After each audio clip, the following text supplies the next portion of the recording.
You good? Yeah. Yeah? You good? Yeah, I'm good. You are now about to witness the strength, the street knowledge. Alright, welcome back to LiveWire. This is Ray Gonzalez and with me is Peter Mann. What's up? Andy Mack. Yeah. And in the background there's Tyrese Clark. Yeah. You know. And today we're gonna review one of the most highly anticipated movies on Peter's list. Oh, for sure. I mean, if you've heard the other reviews, you already know that Peter has been achingly waiting for this movie. I was counting down every time we recorded. I have to say, we've been talking about this movie since high school. Yeah? Yeah. Well, yeah. I don't know about the movie itself. I've been Yeah, talking because about it was Dre's like a New album. Line. New Line and stuff. They were talking about NWA movie for a long time. 2010 though. No. They've been talking about this movie. I can go back because there were even Source magazines. Are we talking about Detox? Are we talking about Detox or are we talking about... Anyways, this last couple of weeks have been a monumental days for Peter. Because not only did he get Straight Outta Compton, he got the new Dr. Dre album. Oh, Compton. Yeah. A soundtrack by Dr. Dre. Third album, a.k.a. Detox. A.k.a. The Chronic 2017. Nice. So let's go into the new I was gonna say the new album. You want to talk about Compton too? No. Let's Let's talk about the movie. So Peter, why don't you tell us, since you know so much, why don't you tell us about this movie? So I'm an official NWA historian or what? Yeah, go ahead. Yeah. All right, so the movie starts off around 87, 88. We are introduced to Eric Wright, who is a crack dealer, and he wants to get out of the business of doing so. Tough business. He has a neighborhood friend named Andre Young, a.k.a. Dr. Dre, who is a famous DJ in the area. He actually had at one time a K-Day. He had a show on K-Day, which I didn't know that until I heard Big Boy today. And Dre is also in a group called the World Class Wrecking Crew with DJ Yella, but they want to do other music than that, like early Prince, almost getting out of the disco era.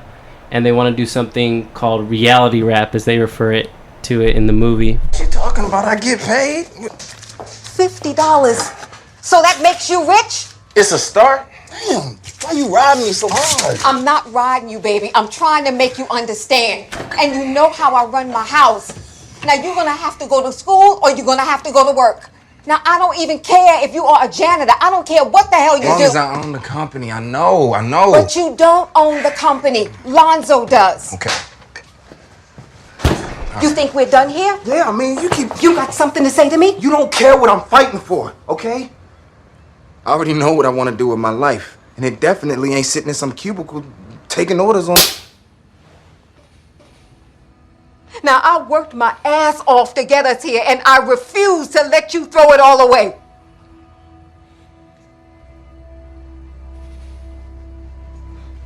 Yeah. So they want to take that type of music and bring it to Eazy-E, who was kind of an entrepreneur at that time, and with the help of Ice Cube, O'Shea Jackson, who's played by O'Shea Jackson Jr., Ice Cube's son. Yeah. In the film. Phenomenal job, by the way. Yeah. He's the one that's the rhyme writer. He writes all the rhymes. He actually brings a song called Boys in the Hood to the studio so a New York group could record to it, but they weren't feeling it. So it's Dr. Dre's idea to put Eazy in the studio booth and have him spit the rhymes. At first he doesn't know how to do it. It takes kind of a comical turn, and within a matter of moments, I guess, with Dre say, hit that beat hard, all of a sudden he puts on his sunglasses and becomes Eazy-E. Okay, and then the rest is history. And then basically the rest is history. Creation of Ruthless Records with the help of Jerry Heller, played by Paul Giamatti. And we discover the highs and lows of NWA. And they break up. Makeup. Death Row. Ruthless. No Vaseline. No. Lynch Mob. There you go. So And it goes all the way up until Eazy-E's death of AIDS at the age of 31. Rest in peace. right. So that's pretty much the basic play-by-play of the plot. How'd you feel? Yeah, I liked it a lot. As usual, you know how I feel about movies. Not exactly. Well, We're gonna find that out I later. heard about, Pixels though. I heard you like Pixels though. but yeah, Wait till you hear Fantastic Four. this movie really inspired me. Yeah, why? Why, bruh? Why? It's because What? these are young guys from Compton trying to make something out of music, and two of them go on to have like the most successful careers in the industry. You have Dr. Dre, who's owner of Beats Music. Is he still the owner? Headphones Is he still the owner? Or did he sell his rights to become a billionaire or whatever? Oh yeah, so he sold. Yeah. Did he sell his Apple. rights? Well, So, but he's still part of the. he's still part of the company. That is Right. his like brainchild. That's his baby, along with Jimmy Iovine and whatnot. And then Ice Cube is like this superstar. He's Triple X2. Triple X2. Are we there yet? Are we there yet? Are we done yet? Anaconda. Woo! Anaconda. Barbershop. Barbershop 2. Barbershop 3. Boys Tell in the me. Hood, though. Higher Learning. The Which Players I don't know Club. if they really even... Did they even mention that in the Higher film? Learning? No. Boys They in the do Hood. mention Boys in the Hood in the movie. Okay. Yeah, but another thing is because it's like a history lesson for Yeah. like music and hip hop. Because we don't. I'm letting y'all We go got- in right now 'cause before I we- step into the ring right We now. got because BET and MTV and VH1. We don't. They're not like back in the days when they used to have shows dedicated to music where they'll True. educate you on rap or pop or rock or whatever. Right. So that's really what I liked about the movie. I thought for mainly first-time actors, I thought Corey Hawkins as Dr. Dre paid attention to detail. I know he probably doesn't look like Dre, but he really got his mannerisms down. And I know Dre You was really on... felt that? I thought so. Okay. I mean, you know better than I do. Yeah. I think just vocally, I think he was trying to... Sound like Dre? Sound like Dre. Yeah. And then you have O'Shea Jackson Jr. who plays Ice Cube. I mean, I think he's been researching this his whole life. I mean, he's playing his father. So, I mean, I don't know if it's a big stretch. I figured that it would be an easy feat to do, but I don't know. I think a lot of it was on his shoulders. Did you hear that, guys? It would be an easy fit. Feet. Oh, feet. They got easy. Play on words with easy oh my as well. god, never mind, guys. Keep going. I'm bad. But the main star is Jason Mitchell as Eazy-E, which I felt was a really great, phenomenal performance. Yeah, most definitely. And I believe that his performance is like the standout performance.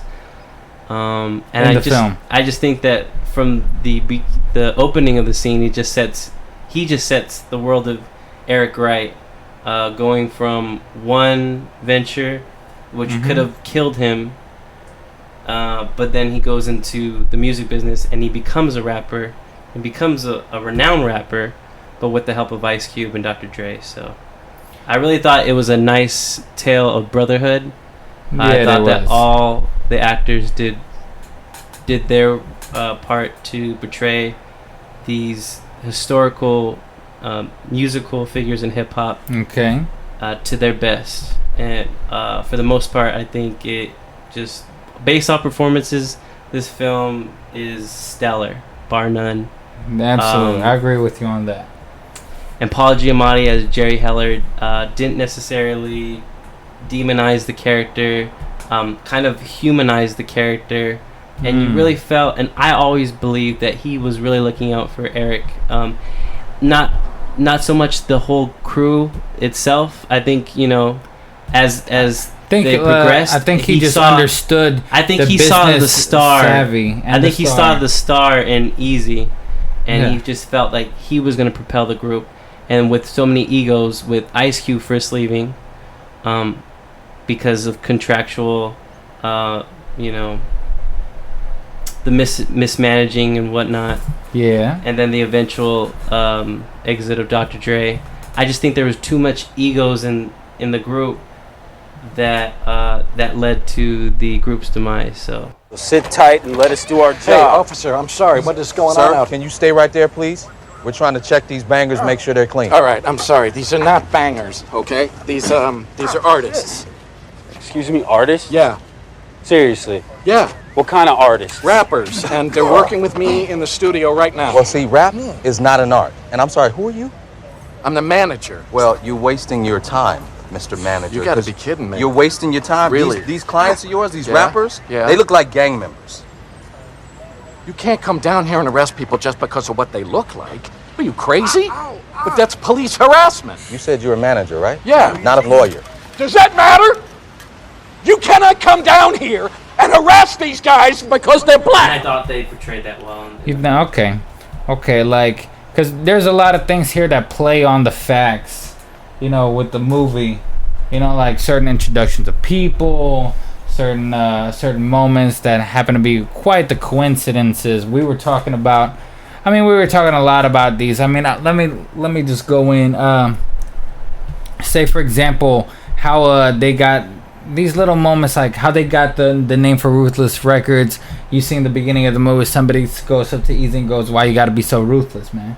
Like things like that, or the coincidences that right after Dre has an argument with his ex, that's when the police come, or when they go see the studio and they see Tupac's recording Hail Mary, and that's when they meet this California Love, things like that, like play on the fictions. Did that bother y'all? Did that, did that hurt the movie, or what I mean? Yeah, it did. It did hurt the movie for you. Yeah, it's a little corniness.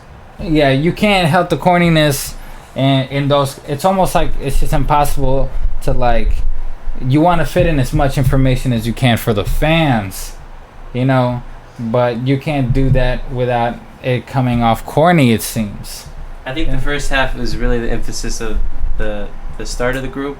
Right. And when it comes to the demise of the group, which is the second half, they really try to put everything in the kitchen sink in the film, where the creation of Death Row, introduction of Snoop Dogg, Eazy-E's eventual death of AIDS, and then Tupac, just to put Tupac in the film, or Snoop, or things, characters like or that, or even Ice Cube and Friday. Yeah. See, things so like I have that. a feeling like, to me, the first half is phenomenal. The second half just tries to fit so much into it that they kind of press the fast forward button. It slugs it down a and bit. it kind of, the pacing Too much weight drags it down. Yeah. Yeah, I feel you on that. Well, where can I begin? I do agree with a lot of things that you're saying about this movie, man. I actually was been asking y'all ever since we watched the movie, like, where would you put this movie as far as music biopics? Like I mentioned, like Ray a couple of times to you guys, or Walk the Line. You brought up to me, Tyrese, the James Brown movie. Like where does this one fall in line? And like, just because it's hip hop, like a lot of people just don't put it in that in that timeline. But I think that this movie actually deserves more emphasis than somebody like Johnny Cash, even, because actually, like, this is actually the change of a genre. The gangster rap. This was the first birth of the gangster rap, right? Mm-hmm. And it came from history, like LA riots. Like, this is actually a part of history. And do you think this movie, like, where do you think this movie goes when it comes to music biopics? Do you think it should be at the top of the list? Do you think it doesn't match up to movies like Walk the Line or Ray? Like, where do you guys put this? I mean, as fans, I know you guys are gonna like it, but the question that I have here is, how does the movie stand on its own? Without you, don't look at it as a fan, look at it as a movie in general. Like, that's why I want to know your opinions What do you guys think? Go ahead. I'm gonna let Andy start it off. Andy, go in. Go ahead. Andy. Go in. Hit that beat hard. Come on. Cruising down the street. I don't know, man. I'll put it up there. I think a lot of people just don't want to, because Ray Charles, people like Ray Charles and James Brown and Johnny Cash are such legends, and these guys are still relatively young. You know, like that. People don't want to put them up on that list already. Yeah, it's not like they passed away. I mean, right. Well, you have the four remaining besides Easy, obviously, still alive, still doing things in the industry. In fact, Dre dropping an album at 50, reinvigorating his core audience, and also letting all the youngins know that, oh man, who's this old guy that's a part of Beats, like. Right. It could come down to they still, people still don't really respect rap or hip hop. I think so too. Now here's I was gonna add something. For a long time, a lot of people thought or believed that NWA should have been or should be still inducted into the Rock and Roll Hall of Fame, and they haven't yet. And they have not yet. I think this film solidifies that they could. Wait a minute. Has Eminem been inducted to the Rock and Roll Hall of Fame? No, I mean, has any rapper? I don't think so. Maybe Run DMC or maybe Beastie Boys. I actually think Run DMC just recently got inducted. Yeah, I think so because Eminem presented it. That's right. That's why I brought up Eminem. I thought it was him, but no. But you're right. It is Run DMC. That's a damn shame. That's a damn shame. With the rock and roll genre, it's kind of like, well, these guys aren't rock and roll, but these guys, or they come from descendants of rock and roll. Right. Well, I think that's what this movie actually, for me, hits home a lot. I think this movie was actually like showing you the reason why these people should be considered legends in their own right. I think this is why I feel like this movie should be one of the considered on the top, one of the top of the list when it comes to music genre biopics. With all the corny things aside from this movie, I actually feel that they got a lot right. Because even those movies, we were even bashing the James Brown movie, how loose with the facts they were, but this one tries to, it wasn't trying to be so loose with the facts. It's the fact that it was just trying to add so much in, no matter how little as possible. They wanted you to know, oh, this guy wrote Friday. This guy actually worked with Tupac, who everybody thinks is the best, one of the best that ever done it. This guy's gone through this. This guy's gone through that. I think this movie actually gives you the importance of why they belong in the legendary status, and why they changed the United States of America. American pop culture and everything. And I think this movie captured that well.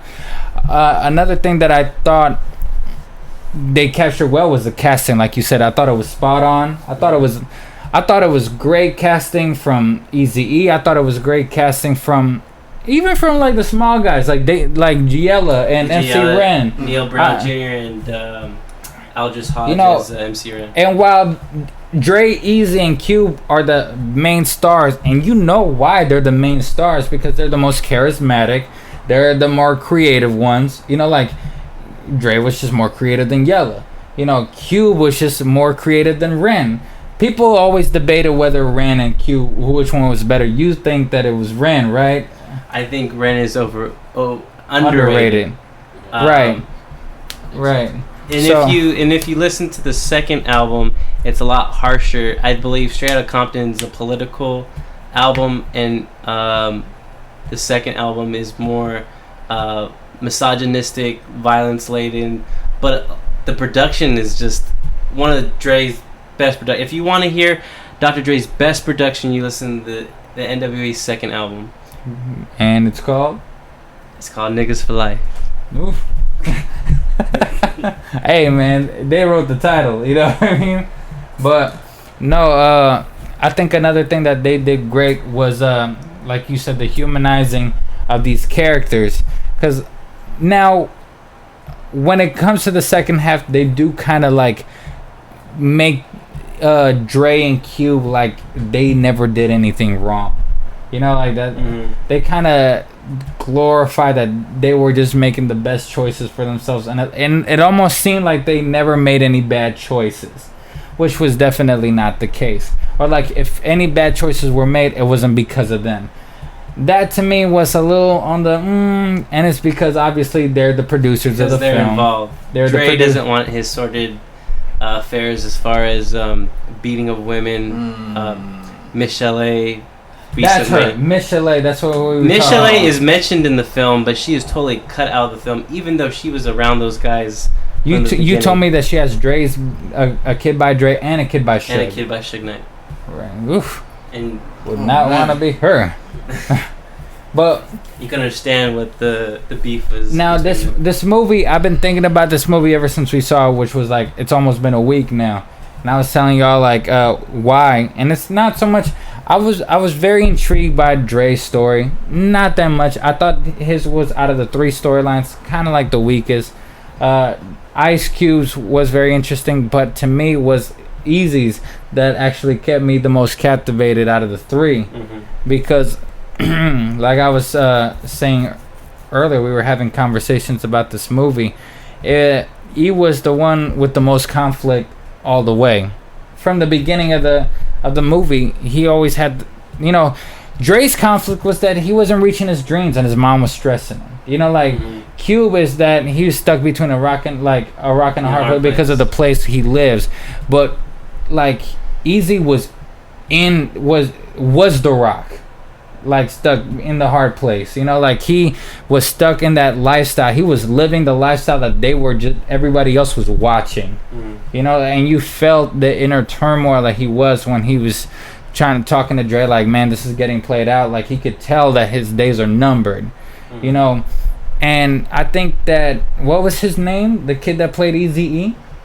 Jason Mitchell. Jason Mitchell is a star. Like I think he's a star all the way because he actually had the roughest, the most complex part with the most, you know, complicated emotions, you know, that it's just hard to play.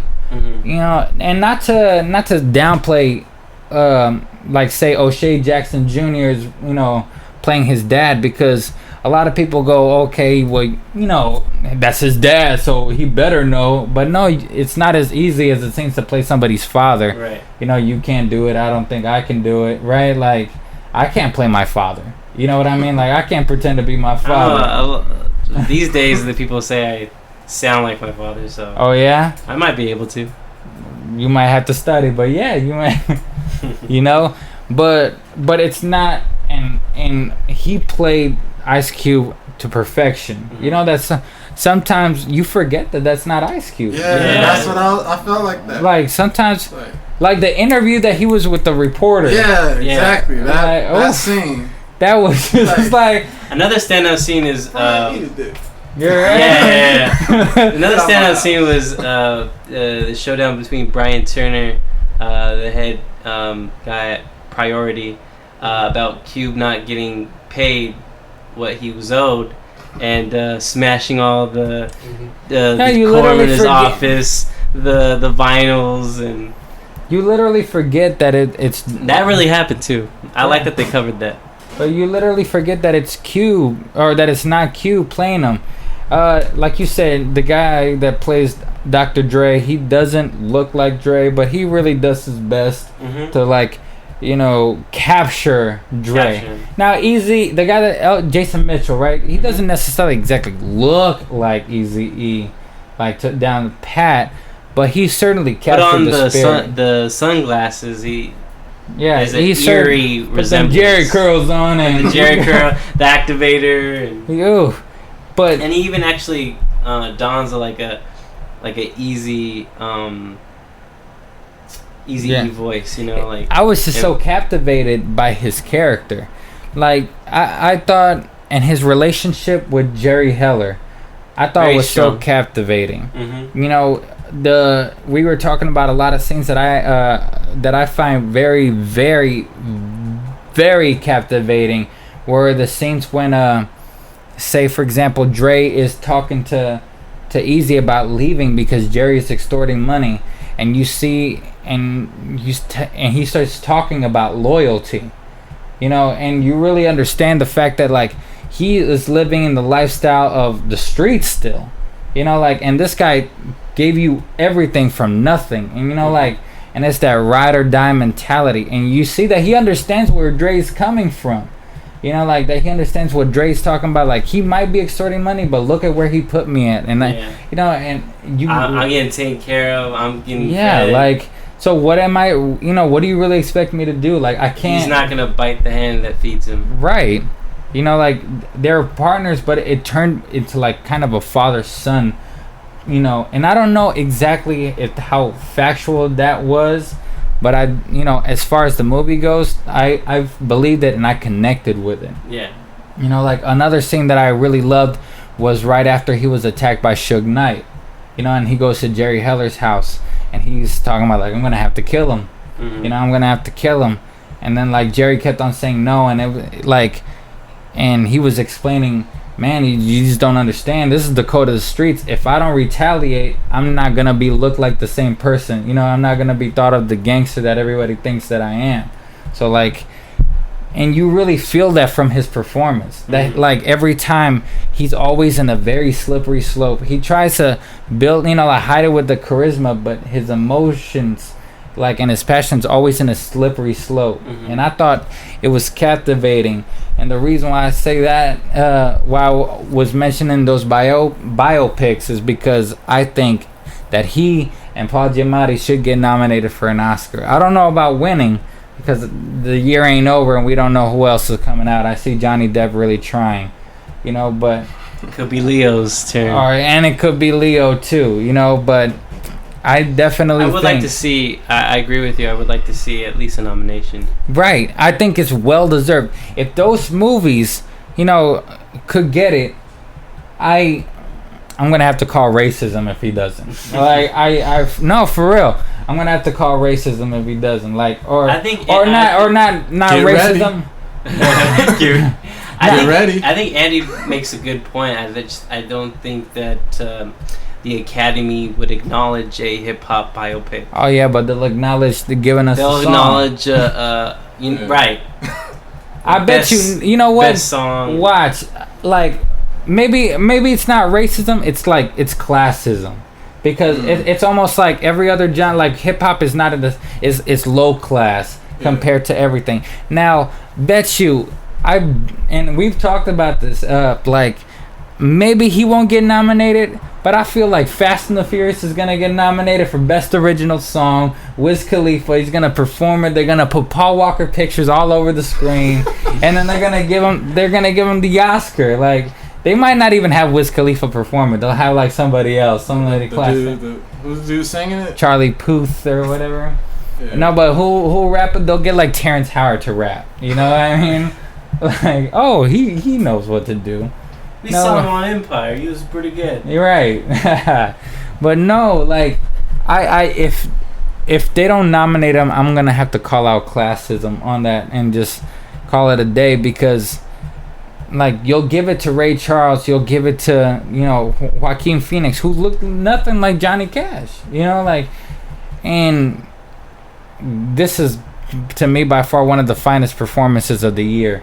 You know, and it would be a really shame. It would be really heartbreaking. And this movie's already covering everything that it needs to get the attention that it deserves. It's already being, you know, this movie has a good chance of reaching 100 mil. It's gotten great reviews. Everybody's talking about the performances.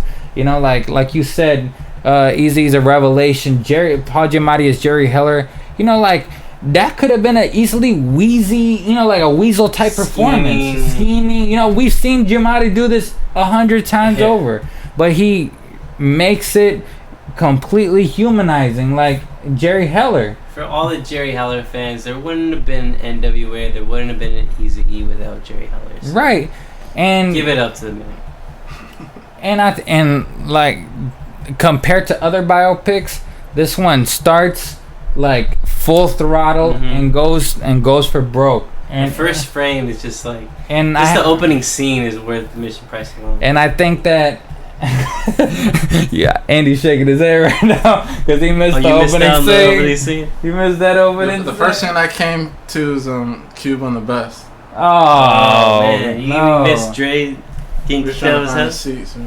Oh man, you missed Dre getting kicked out of his house. But it's a great movie about brotherhood, man, and I think it's a great history lesson on music. It's a great history lesson of Los Angeles, and I think West Coast. And there are things that I did not like about the movie. The man who plays Suge Knight, who is I thought was pretty over the top and ridiculous. I could not stand who's his name from Short Term 12 who played Snoop Dogg? Keith Stanfield. Keith Stanfield. Do not do that ever again, please. 1, 2, 3, and 2. Never again. I've seen you do good work, bro. Like you can do better. I will say the guy that looked like Tupac really looked like Tupac. Yeah. Like didn't sound like him though. I was like, oh my gosh, why didn't you audition in Notorious? Like, my gosh, we gave it to Anthony Mackie over you. Like, but it was forced, you know. But I am willing to let all that go because the original message and yeah. The ending turns kind of like, rather than the NWA movie, into the Eazy-E movie, you know. But that's okay because everything, the overall film and the overall message and all the messages it's portraying, I think they did it well, you know. I think it's just a homage to Eazy-E. When it becomes an Eazy-E film, it's only because the creators of the film really want to pay respect. Right. And that's a good thing. And Jason Mitchell was just, he did Eazy-E justice, so. Yeah, absolutely. And I think you're not a rap fan, that's okay. You're not a hip-hop fan, that's alright. You're not even a gangster rap fan, that's cool. You need to see this movie. Mm-hmm. You know, and this movie deals with a lot of important things that are happening today, especially with police brutality, police activity, you know, racial profiling, accountability. Absolutely, all that. This movie is like Selma for the young generation in a lot of ways.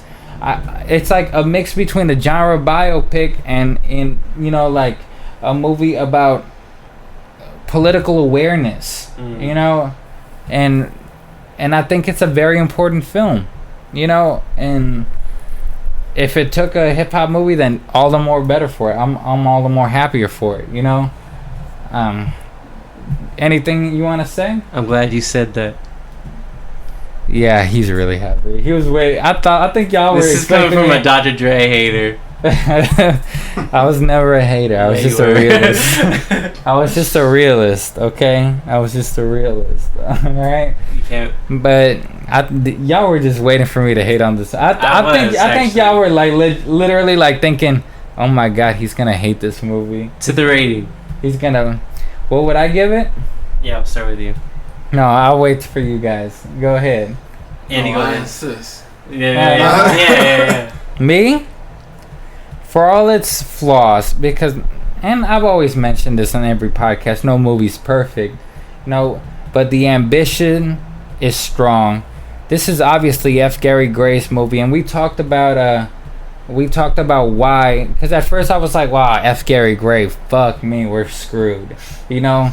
Then we started talking about it more, and I was just like, you know what? Who else better than F. Gary Gray? Because he's actually been there since the beginning. He's kind of part of that history.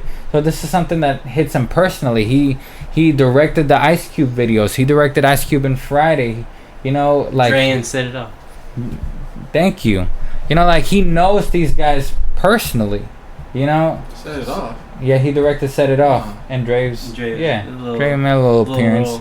Forgot about Dre's role. Yeah, you forgot about Dre? Forgot about Dre? That was clever. But, and this is by far his best movie, and we've already discussed like that. Whoa, Friday is a classic. This is by far his best movie. You're right, though. This is his best. And I don't think he'll ever come close to doing something as great as this. And bye, Felicia.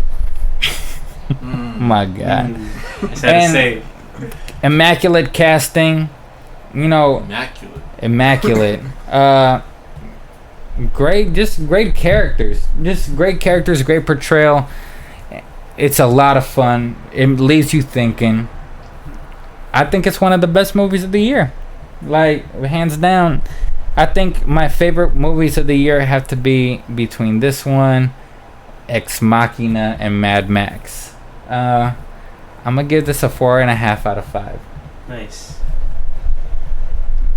I'm being generous with that 4.5, like, because there are flaws in this movie, man. That's cool. And we'll be able to laugh at this movie, but this movie is something that fans will enjoy, and it'll be even better for the non-fans. Mm-hmm. Like, the fans will be able to forgive all the shortcomings. Like, say, you, me, we're like, we've known about this kind of history. That's why we can always call, like, bullshit on these kind of moments. But we're able to let it go because we actually see the ambition and the spirit is in the right place. Mm-hmm. For the non-fans, this is going to be even better. Mm-hmm. They're going to be wanting to know more about what was going on, what fueled their fire, and they're going to want to know more about Easy, more about Q, more about Dre, maybe even more about the other guys because, like, how come I don't know, how come MC Ren wasn't in it that much? Let me find out. This movie's going to be like the perfect guidebook to get you started into learning some history, and I think a lot of people should really take notes. Like, y'all just got a snapshot of how Americans really feel. We gave the people a voice. We gave the people truth. Yeah, but your songs, they glamorize the lifestyle of gangs, guns, drugs. Our art is a reflection of our reality. What you see when you go outside your door? I know what I see. And it ain't glamorous. You get AKs from Russia and cocaine from Colombia. And ain't none of us got a passport, so you might want to check the source. Yeah, next question. Will you be more careful about what you say, how you say it? No. Probably not, no. Wow. Freedom of speech includes rap music, right? But we exercising our First Amendment as far as I'm concerned. And the government wrote that. And I really hope this movie gets the nominations that it deserves. Hey, man, maybe Dr. Dre will even get nominated for Best Original Song. Doubt it, but reaching. Yeah, doubt it, but but one of the best films of the year, bar none. Are you guys? All right. Yeah, I was just gonna give it a 4. That did, cause I was after discussing. Yeah. All this stuff. Originally, my rating was gonna be 3.5. Yeah, like when I walked out of the film, I was like 3.5. Like all those things. And now we discussed some stuff. We let some stuff marinate. Exactly. Think about it, right. And then you're like, this deserves. It really when something sticks to you, you kind of can't ignore it. And I've been actually like those Eazy-E moments really, really stuck with me. Mm-hmm. Like those 2 moments that we talked about, that I was mentioning, those moments really stuck with me. Mm-hmm. That I want to see that movie again just for that performance. I actually want to see it 2 more times. I want to see it again so I can see the beginning. Yeah, you're kind of missing out. But I miscalculated. But I actually want to see it. I want to see it again. Just to really take it all in. This is actually one of the a breath of fresh air. This is actually a breath of fresh air when it comes to the movies right now. I'm also gonna go ahead and agree with you and give it a 4.5 for just the aforementioned. Not a perfect 5. Not a perfect 5, only because I know the story, and I don't know. There's just things that were glazed over that could have been discussed. The Arabian Prince is on the cover of Straight Outta Compton, and you could have at least mentioned his name, or at least give some fucking lines to the DOC. Give some lines to the DOC because he was a big figure in the group. I mean, no one could do it better. Besides Straight Outta Compton, it was a phenomenal album. Right. Another album that showcased one of Dre's best productions. Maybe they're waiting for that DOC movie. I doubt it. But, I doubt that. He was a big figure. Let's not go that far. But no, for all its shortcomings and me knowing the history as deep as I do, I thought they paid attention to detail where it needed to be paid attention to.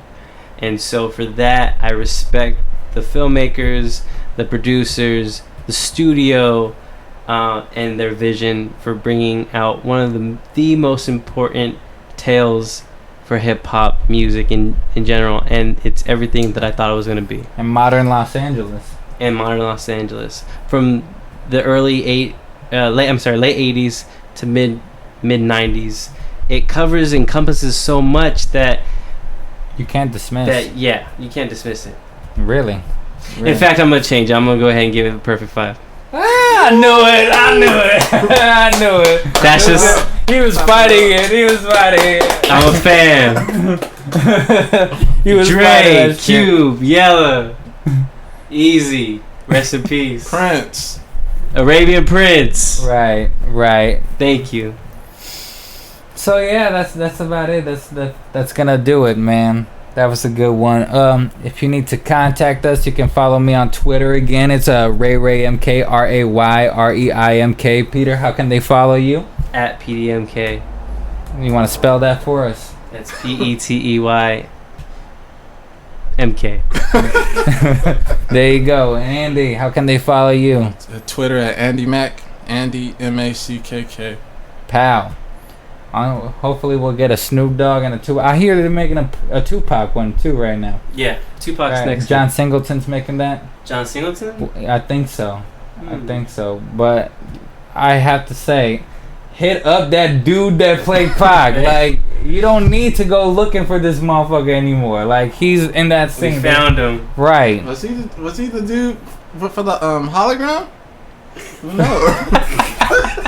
I was actually taking it seriously. That was him. Oh, I'm God. sure it was. Nah.